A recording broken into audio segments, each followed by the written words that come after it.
देखंतु प्रजापति केते सुंदर भाव तैयारी करछंती। आपण माने देखि परथिबे बंधु महानदी भीतर केते डंगा भासुची।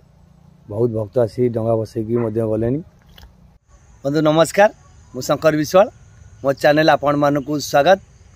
बंधु आपण मान जानचंती आज भोर भोर डंगा बसाबो बा बोईत बसाबो आमर महानदी कूल आम चंदनेश्वर बाबा मंदिर चषापड़ार आमर कटक बालजात्रा पड़िया सामने आम चषापड़ा आते भक्त आसुचंती डंगा बसापी एवं बाबा चंदनेश्वर को दर्शन करेंगे। आज आम देखा एवं बंधु आसी मु पहुँच जाइए आम महानदी कूल बाबा चंदनेश्वर पाखे। यही मंदिर टी हनुमान मंदिर। एपट देखु एपट गले धवलेश्वर रास्ता, एपट को आसिले एपट देखो 14 रास्ता। ये टर्निंग मझे आम चंदनेश्वर बाबा मंदिर नईकूल। आपण मैंने बंधु देखिपे केमी कदली पाटुकार बोईत कर डंगा कर देखु नदी भितर केते डंगा जो भासुची। नदी भीतर केते डंगा भासुची आपण मैंने देखिपे। सीटा कटक बालजात्रा पड़िया एपट आम गाँ चषापड़ा आपण मैंने सीधा सड़क देखिपे। आस्ते आस्ते भक्त मैंने आसुचंती आमर महानदी बुड़ पकेबे एवं डंगा बसैबे एवं बाबांकर आमर दर्शन करेंगे।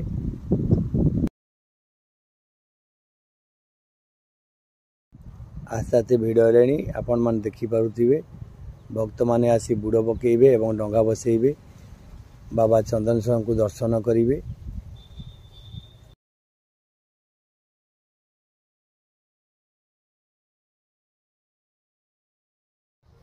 बंधु आमर महानदी कूल घर आ बाबा चंदनेश्वर मंदिर अच्छी।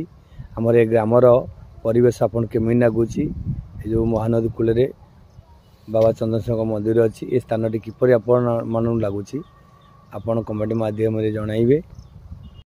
बहुत भक्त गले एवं भक्त आहरी आबे आसुचंती।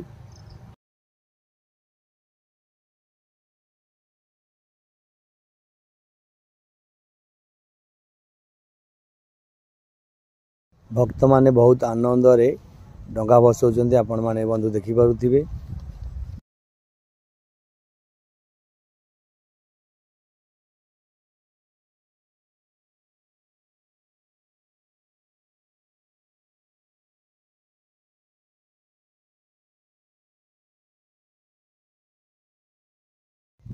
आपण माने देखि पारुथिबे बंधु महानदी भीतर केते डंगा भासुची।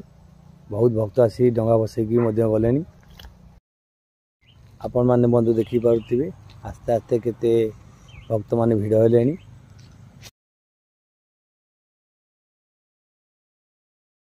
महानदी भीतर आज पूरा आलोकमय हो जाइछि। आपण माने देखंतु आमे जानिछु भक्त माने सब आसीबे राति 4टारू। सेति पई हमर सब आयोजन करा जाइथिला।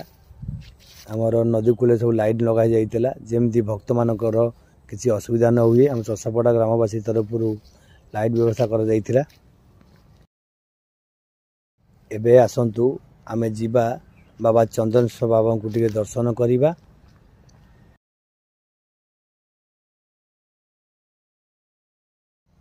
सीधा एबे चलंतु आमे जीवा बाबा चंदनेश्वर दर्शन करिबा।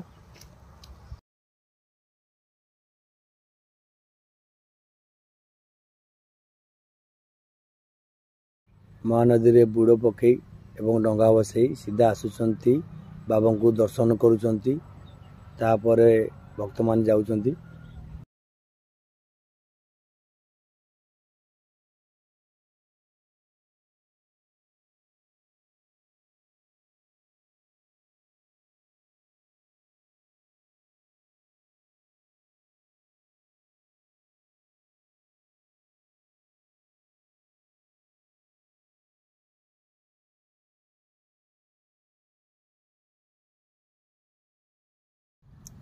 ओम नमः शिवाय, ओम नमः शिवाय, ओम नमः शिवाय।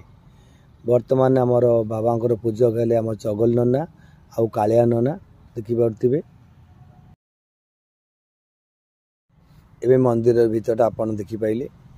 एबे टिके बाहरटा देखिदेबा। मंदिर भीतर बाहरटा देखिदेबा तो बाहर केते केमी लागुची।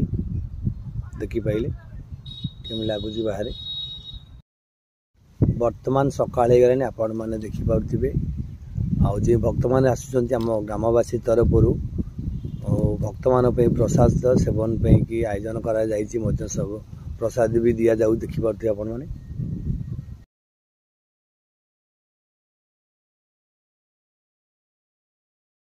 सकाल हो गलानी तथापि आसुँच डंगा बसिया भक्त मैंने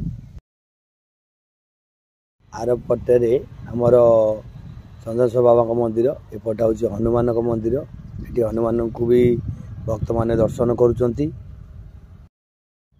जिते सकाल जाऊँगी भक्त मानकर से भिड़ भिड़ लगी लगी चलती आपण मैंने देखी पारे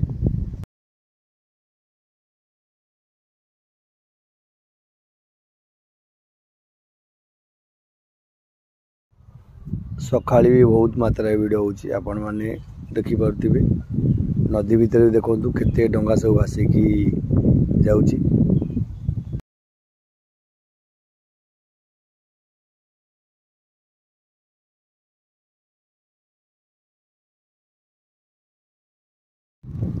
बंधु आमर ये परिवेश ये जो चषापड़ा ग्राम आमर कटक चषापड़ा ये परिवेश आपण मानु केमी लगुच आपण दयाकर कमेंट माध्यम रे कहिबे वर्तमान आसंतु देखिबा आमर कीर्तन भाई माने केमती कीर्तन करिकी जाउछंती गाँ रे आमर केमिति झोटी सब आमर तैयारी हुए अंका जाइछि से गुड़िक मध्य देखि नबा आम ई चषापड़ार आमर ई 5 दिन धरिकी कीर्तन भाई माने सकाळु उठी आमर गाँ रे ग्राम रे बुलंती कीर्तन करंती खाली आमर गाँ न आपण मान जो देखुछंती आपण मान ग्राम रे भी सेंती पालन कर जाउथिबो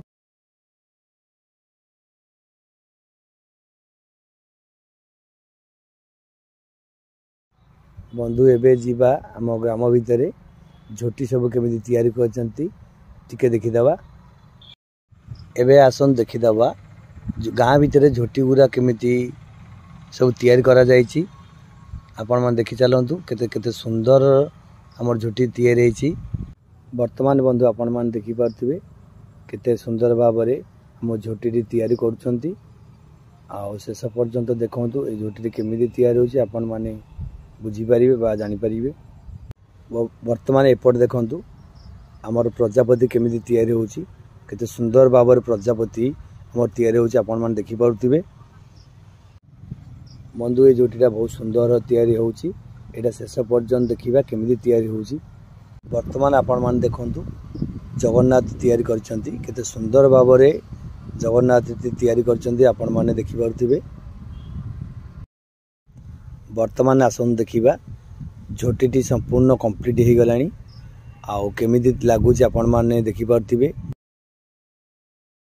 आपण माने देखंतु प्रजापति केते सुंदर भाव तैयारी करछंती आउ जदि झोटी भल लागिता बंधु आपण मानकु तो कमेंट माध्यम जणाइबे केमि लागिला ए झोटीटा बंधु ए झोटी मते तो बहुत सुंदर लागुच तो आपण मानु केमि लागुची आपण माने तो संपूर्ण देखि पाइले वीडियोटी तो केमि लागुची झोटीटे आपण माने दया करी कमेंट माध्यम रे जणाइबे।